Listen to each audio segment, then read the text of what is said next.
ಮತ್ತೆ ಸಿಗಲ್ಲ ಒಳಗೆ ಹೋಗೋಣ ನಾವು. ಈಗ ದುರ್ಯೋಧನ ಸಾರ್ವಭೌಮಕ್ಕೆ ಶ್ರೀಕೃಷ್ಣ ಪರಮಾತ್ಮರು ಅಲ್ಲಿ ಬರ್ತಾರಂತೆ. ಯಾಕೆ? ಸಂಧಿ ಮಾಡಕ್ಕೆ ಪಾಂಡವರಿಗೆ ಅರ್ಧ ರಾಜ್ಯ ಕೊಡ್ಸಕ್ಕೆ ಹೋಗ್ತಾರಂತೆ. ಯಾರೋ ಶ್ರೀಕೃಷ್ಣ ಪರಮಾತ್ಮರು. ಅದಕ್ಕೆ ನಮ್ಮನ್ನ ಊರಿಗೆ ಕೇರಿಗೆ ಸಾರಿಗೆ ಬರೋರು ಇಂಥವ ಕಳಿಸಿದ್ರು ನನ್ನ. ಈಗ ಅಲ್ಲಿ ನನ್ನ ಸಾರ್ಕೊಂಡು ಹೋಗಂಗಿಲ್ಲ.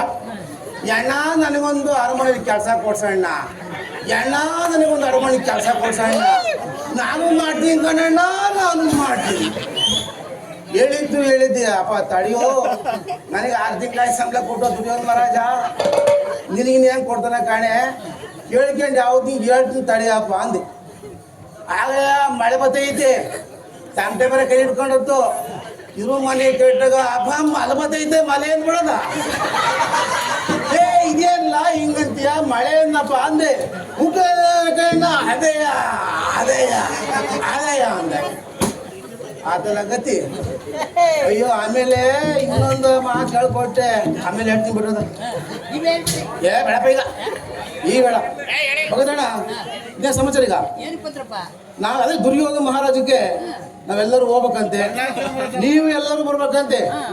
ಅಕ್ಕ ಅಣ್ಣ ನೀವು ಚಾಪೆ ಗೀಪೆ ಸುತ್ತಿಗೆ ಬಿಟ್ಟು ದುರ್ಯೋಧನ ಮಹಾರಾಜ ಮಂಟಪಕ್ಕೆ ಬರಬೇಕು. ಅದು ಸಂಧಿ ವಿಚಾರ. ಅಲ್ಲಿ ನೀವೆಲ್ಲರೂ ಬರಬೇಕು. ಅವ್ರು ಕೊಡ್ತಾರೆ, ಅವರು ಕೊಡ್ತಾರ. ಚಾಪೆ ಗೀಪೆ ಸುತ್ತಿಗೆ ಬಿಟ್ಟು ಅದೇ ಬಂದ್ಬಿಡ್ರಿ, ಎಲ್ಲ ಕೊಡ್ತಾರಂತವ್ರು. ಅಣ್ಣ ಈಗ ಮುಂದಕ್ಕೆ ನಾವು ಸಾರಿಗೆ ಬರಕ್ಕೆ ಹೋಗ್ಬೇಕು. ತರಗಬ್ರಿ ತಮ್ಮಯ್ಯ ತಮ್ಮಕಾಯಿ ಯುದ್ಧ ಮಾಡಕ್ ಹೋಗ್ತಾರಂತೆ. ದುರ್ಯೋಧನರು ಮುದ್ದೆ ಕಟ್ಟಕ್ ಹೋಗ್ತಾರಂತೆ. ಅಲ್ಲಲ್ಲ, ಯುದ್ಧ ಮಾಡಕ್ ಹೋಗ್ತಾರಂತೆ. ಪಾಂಡವರು ಸುದ್ದಿಲ್ಲ. ನೋಡೋಣ ಅದು ಹೆಂಗ್ ಯುದ್ಧ ಮಾಡ್ತಾರೆ.